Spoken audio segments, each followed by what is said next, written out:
Assalamualaikum warahmatullahi wabarakatuh.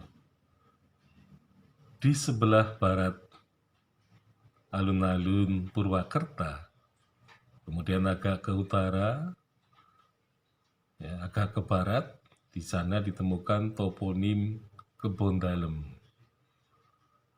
Jadi Kebon Dalem itu mencirikan suatu kebun atau mungkin bisa dikatakan taman, ya, bisa juga taman sari, ya. Jadi Kebon Dalem ini adalah kawasan kebun milik sang adipati atau sang bupati, ya, atau sang ngabehi. Jadi tempatnya di yang sekarang disebut masih namanya Kebon Dalem. Jadi Taman Kebon Dalem itu, ya, itu merupakan tempat di mana di situ mengalir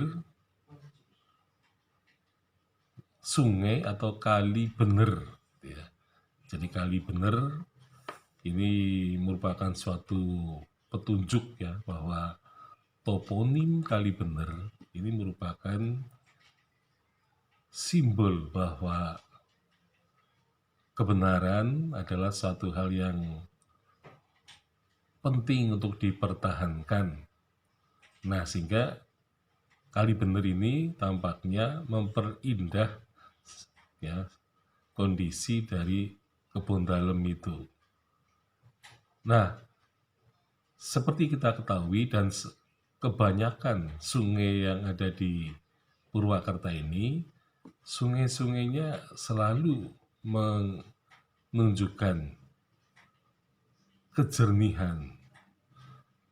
Jadi sungai-sungai di Purwakarta airnya jernih dan juga dingin atau sejuk, gitu, ya.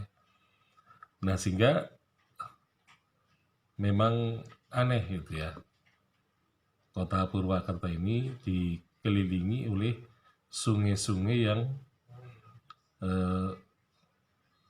jernih, yang sebenarnya merupakan aliran irigasi yang berasal dari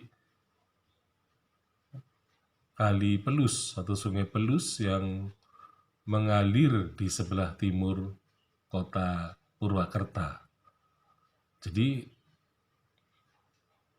kali Pelus ini merupakan kali yang besar, ya, kali yang mengalir dari dataran tinggi, ya, di dekat Baturaden, yang kemudian ke selatan, dan kemudian masyarakat membuat bendungan baik itu secara tradisional maupun modern, terutama pada masa kolonial Hindia Belanda. Jadi sebenarnya sungai-sungai itu merupakan gambaran dari suatu irigasi yang sangat terencana dan sangat bagus, gitu, ya. Nah, sehingga sebenarnya Purwakarta ini merupakan daerah pertanian yang sangat subur, sehingga kalau kita melihat sejarah, banyak, ya, varietas beras atau padi yang sebenarnya merupakan varietas unggul, tetapi kemudian setahap demi setahap varietas-varietas itu banyak yang tidak bisa bertahan, ya, karena seringkali terutama pada zaman Orde Baru kita mengembangkan varietas-varietas lain, ya, yang kemudian akhirnya varietas yang asli mana tidak bisa bertahan. Nah, kebanyakan hasil beras yang dihasilkan dari pengairan sungai-sungai di Purwakarta itu sering hasil berasnya itu adalah beras yang cenderung berwarna putih dan bukan kecoklatan. Itu menunjukkan bahwa ada pengaruh beningnya air sungai dengan hasil beras yang diperoleh. Jadi tentu saja berbeda dengan beras-beras yang dihasilkan dari perairan Sungai Serayu yang airnya coklat. Sehingga karena coklat itulah maka kemudian berasnya menjadi coklat. Tetapi perlu diketahui bahwa tahun 70-an ketika Sungai Serayu masih jernih gitu ya, belum banyak erosi dari hulu gitu ya, maka hasil beras yang diperoleh misalnya di daerah Banyumas itu belum menghasilkan beras-beras berwarna coklat. Jadi rupanya warna coklat dipengaruhi oleh lumpur Sungai Serayu yang dibawa dari hulu sampai hilir. Nah sekarang kita melihat bahwa kalau dalam musim penghujan, Sungai Serayu itu seringkali membawa air yang coklat gitu ya, atau katakanlah butek warna lumpur. Nah, air seperti itu jika dipakai untuk mengairi sawah, maka yang terjadi beras yang diperoleh, yang dihasilkan biasanya berwarna coklat.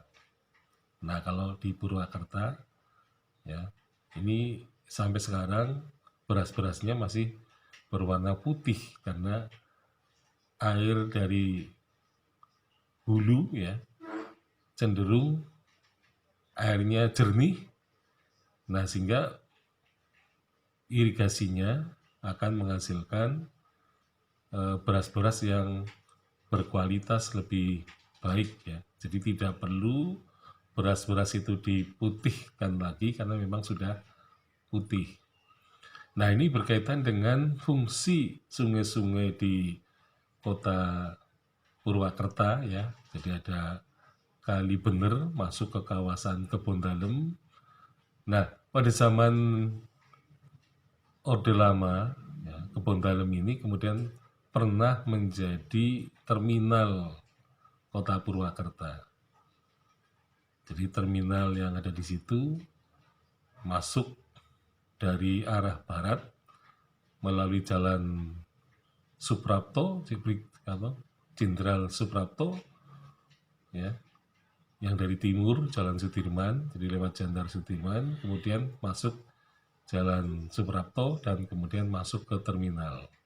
Nah kalau mau keluar maka lewat Jalan Gatot Subroto, kalau yang mau ke Jakarta belok ke barat. Kemudian kalau ke Semarang, ke Jogja, maka bis harus masuk ke Jalan Komisaris Bambang Suprapto, kemudian Jalan MT Haryono, kemudian masuk Jalan Sudirman ke timur, kemudian keluar kota. Jadi dulu Kebon Dalem adalah terminal Purwakarta sebelum berpindah ke terminal yang ada di Andang Pangrenan itu. Sekian, Assalamualaikum warahmatullahi wabarakatuh.